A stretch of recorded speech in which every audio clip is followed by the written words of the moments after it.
What do two southeastern Pennsylvania natives do after a 2-week-long manhunt has finally ended? We go see a movie about murder. Murder. Hopefully this one doesn't escape. Who are you talking to?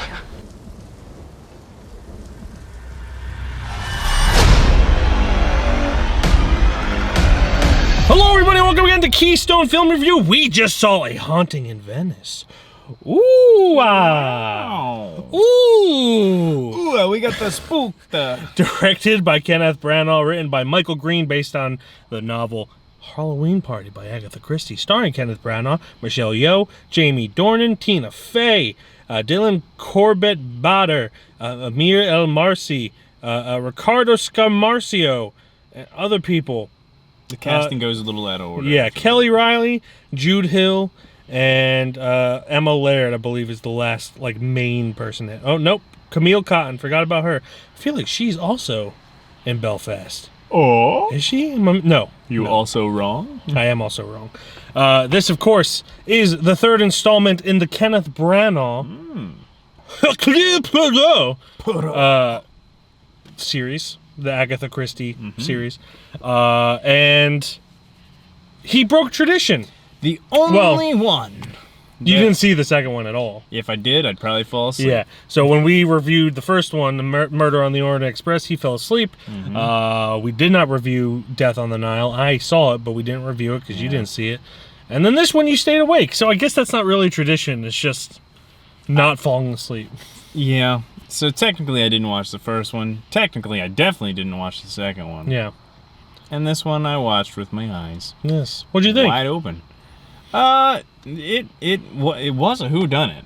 I don't know if you think that or not. Who did it? But they done it. Somebody did it. We got to find out who. But I can't tell you because that's a spoiler review, and we're not doing that. Yes. It's not too much to say, honestly. It was fine. There was, I think, the biggest thing that bothered me, and to jump kind of right into just nitpicking, is a lot of it didn't feel like there was a lot of shots of people talking to each other. It was a lot of shots, just a kind of medium shots of somebody saying something, then another medium shot of somebody else reacting to that, but not any actual interaction. So none of it felt... It all felt too personal, but not together personal in any way. I wouldn't be surprised if this was filmed during the height of pandemic. I don't think it was, because it's a pretty late release if that is the case.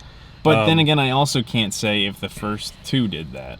So maybe he's just sticking with I that don't style. recall. So it began filming on Halloween 2022, so I think they were well past just a little bit. the lockdown.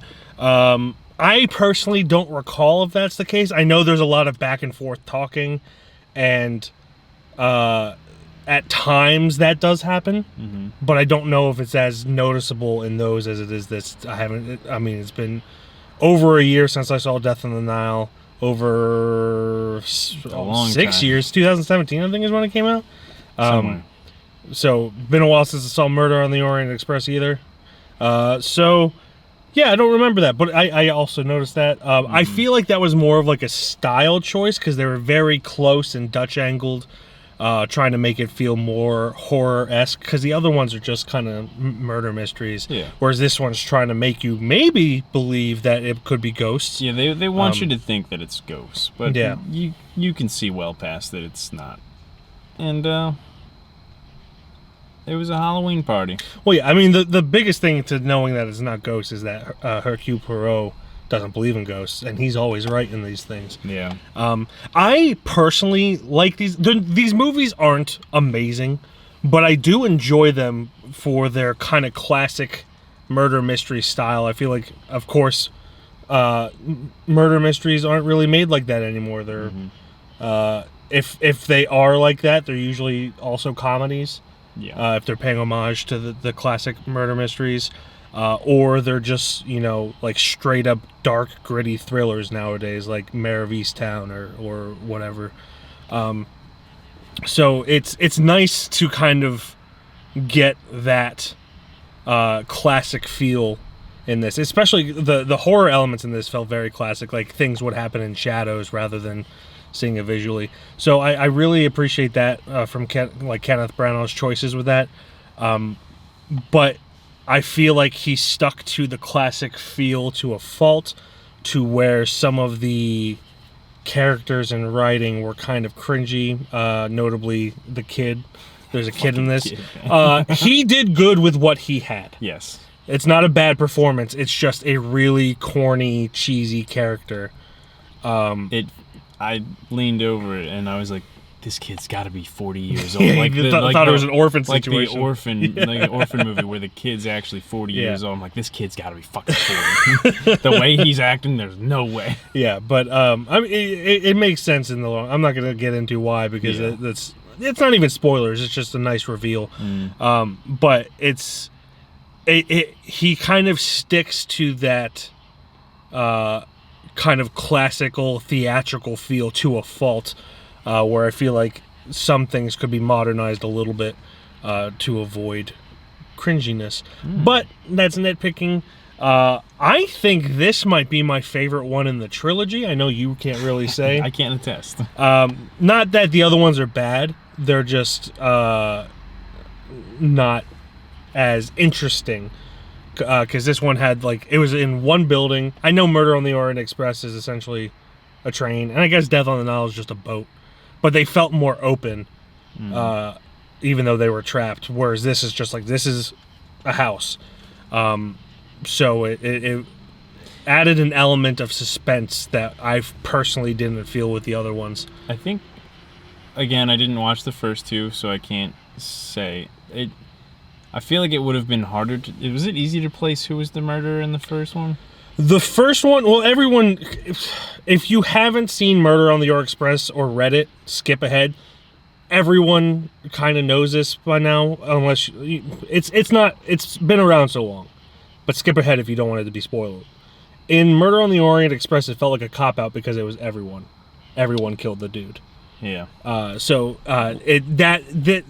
then Death on the Nile was a little bit more of an interesting mystery, and then this one was kind of believable or kind of predictable a little bit. Yeah. But it done in a way that I appreciated because it added a real world element without getting too into it, where it's just that happens all the time. So the point that I was about to get to, but it kind of doesn't matter now, is that what would have felt nice about the first one is kind of because it was so star-packed, is that it could have been anyone, but since it was everyone, then never mind. Now, the moral dilemma in Murder on the Orient Express was cool, but it was still just this is the ending. And I know that that's just how Agatha Christie wrote it, and at the time that was probably groundbreaking. Yeah. But with 60, 70 years removed, however long it was, it just kind of felt I don't know, forced in a way. I think everybody was pretty good in it. I think the thing that it's really hard to talk about because for me it was just a very average movie. Yeah, they're not great movies. But I don't have negative things to talk about besides the one thing. But everybody was good. It was a fine movie.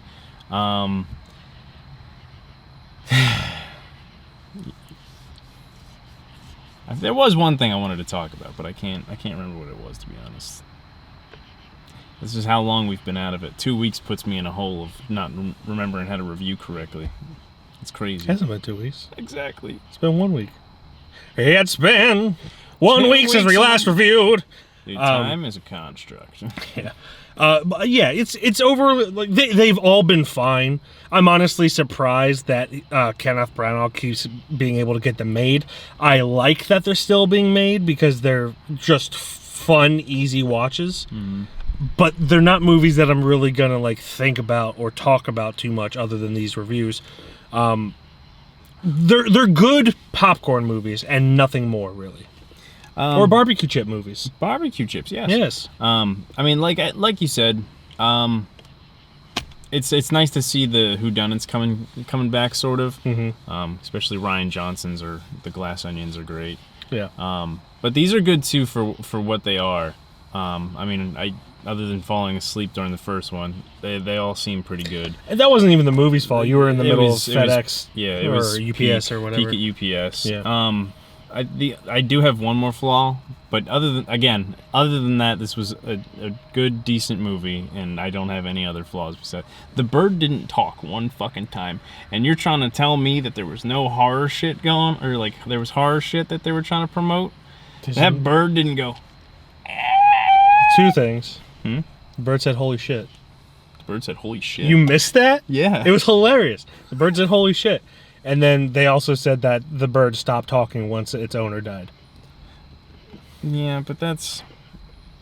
They did say that, but... Birds have emotions, and... How cool would it have been?